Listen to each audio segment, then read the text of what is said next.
So, napanood nyo ba ito, mga ka-defenders? Ito, si ate galit-galit. Pero lahat ng sinasabi niya, totoo. Totoo yan.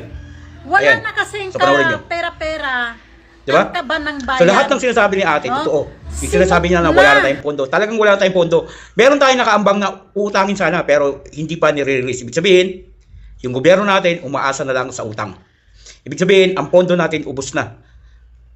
Kaya yan sila gumagawa ng paraan na makakuha o maggatasan tayo mga Pilipino. Ganyan ang nangyayari sa atin. Wala na talagang pondo. Actually, yung ginagawa nila, illegal yan. Labag yan sa batas. Labag yan sa batas.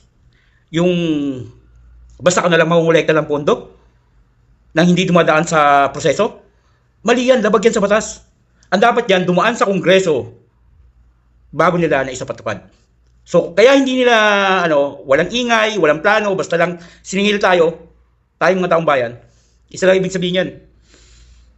Wala na talaga silang pondo. As in, simot na. Yung budget natin ng 2026, wala na. Umaasa na lang tayo sa utang. At hanggang ngayon, yung inuutang nila, hindi pa nire-release. Alam niyo kung bakit? Totoo yung sinasabi natin. Totoo yung sinasabi natin. Na kaya hindi tayo pinapautang kasi wala tayong ipapambayad na. Yan ang totoo nangyayari sa gobyerno. Ang gobyerno natin ang pinaka-problema ng bansa, hindi ang mamamayan. Yung mismong problema ng bansa natin ay hindi ang mga mamamayan, kundi yung mismong gobyerno. Hindi marunong magpatakbo kung paano ang isang gobyerno. Bara-bara yung nangyayari. Alam mo kung sino yung nakikinabang? Yung mga ina-appoint nila sa mga bawat institusyon. Ayan yung mga nakikinabang. Pero tayong mga maliliit na mamamayan, pasakit yung ginagawa nila sa atin. Isipin mo, naningil sila ng biglaan at ginamit nila, nakipagsabuatan sila sa mga oligarko para lang makagatas sa atin. Para lang gatasan tayong mga Pilipino. Kasi wala na tayong pondo. Kaya lahat yan ang ginagawa nila, illegal yan. Ayan yung malinaw na sabuatan ng mga oligarchs at ng gobyerno. Kay PRRD, hindi po pwede yan. Yung ginagatasan yung taong bayan, hindi po pwede yan. At saka hindi po pwede yung bigla ka na lang maniningil o mangungulekta ng mga pondo sa taong bayan nang hindi dumadaan sa tamang proseso. Ibig sabihin, dapat sinasabatas muna bago maipatupad. Ganon ang tamang proseso.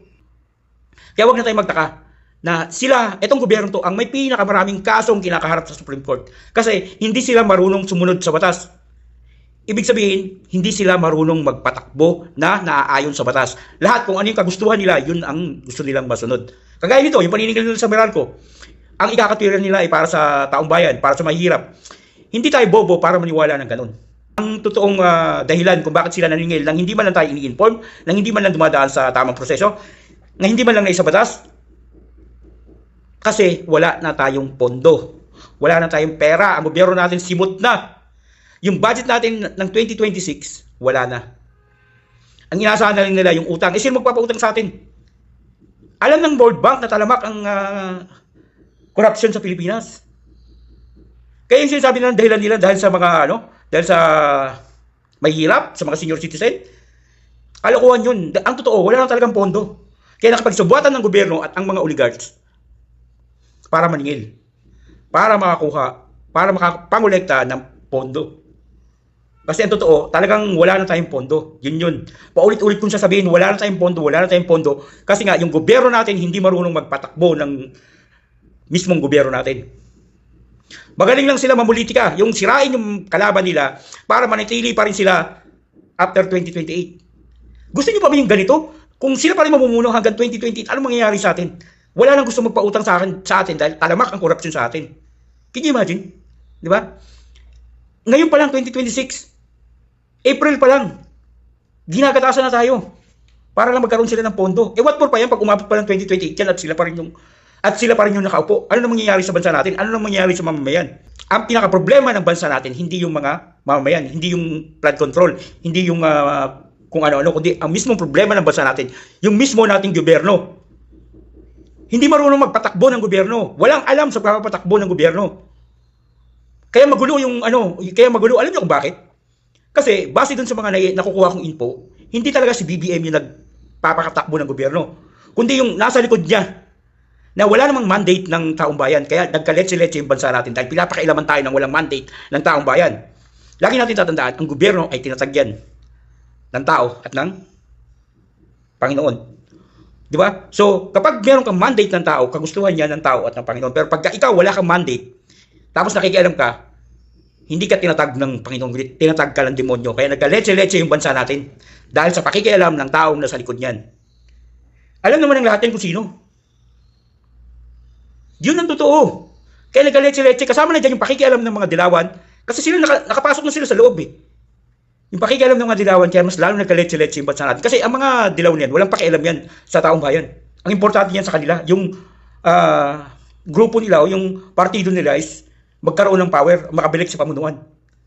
Yan yung totoo. Maliwanag na milking cow ang ginagawa sa atin. Ginagatasan tayo mismo ng sarili nating gobyerno. Dahil sa kapalpakan nila.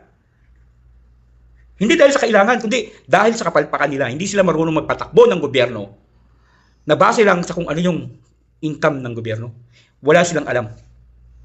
Kaya magkaiba pagka si BP Inday yung uupo dyan, kaya magpatakbo ni BP Inday na sakto lang yung income ng gobyerno. Kasi ginawa niya yan sa Davao. Kung ano lang yung kaya ng kitain ng lungsod, yun lang yung inano niya. Kita mo naman ng Davao. Walang utang. Sobra-sobra ang pera. At kayang magkaroon ng project na sa kaban mismo nila galing. O di ba yung mga bus? Project yan dapat ng ng gobyerno dapat yan. Pero dahil walang pera ang gobyerno, ang Davao ang umakto sa ganung klaseng project. Di ba? Yun yung nakakalungkot na nangyayari ngayon. April pa lang. Wala na tayong pera. So ano bang project magagawa ng gobyerno? Eh yung mismong pangangailangan nila sa ating pakukunin. Gagatasan pa tayo. Alam mo sino yung mga nakikinabang?